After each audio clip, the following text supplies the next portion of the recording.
הבסיס לדמוקרטיה זה חופש, זה חיה ותן לחיות, ויותר מהכל, שיחה. דמוקרטיה זה שיחה. ותקבלו בבקשה את משה כצנלסון, חבר בצוות ההובלה של בואו נדבר דמוקרטיה. אז קודם כל, מה אנחנו עושים? מה אנחנו רוצים? אנחנו יוצאים לשטח, אנחנו יוצאים לרחוב, אנחנו הולכים לדבר עם אנשים. יוצאים כל יום שישי לרחוב, שמים דוכנים, בדרך כלל ליד מרכזי קניות, ומתחילים לדבר עם אנשים. מאור יהודה ומבאר שבע ומבאר יעקב ומרמלה ומנתניה ועוד עשרות מקומות בארץ שאנחנו פועלים בהם. אנחנו באים קודם כל להקשיב, להתעניין, להבין, ואז נוצרת שיחה, שיכולה להיות לפעמים דקה, לפעמים 45 דקות.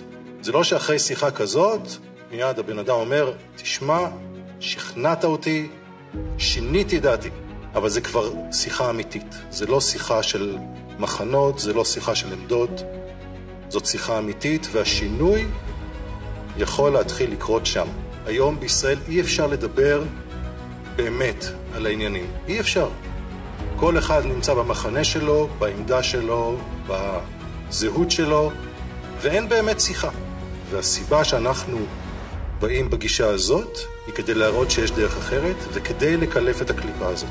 ואנחנו רואים את השינוי קורה מול העיניים, באמת. כי לאט לאט אנחנו רואים איך שאנשים מסתכלים עלינו אחרת במקומות שאנחנו באים אליהם, וכבר לא צועקים עלינו כמו שהם צעקו פעם, ומתווכחים, אבל מתווכחים אחרת, ומזמינים אותנו ושמחים שבאנו, וזה קורה מול העיניים.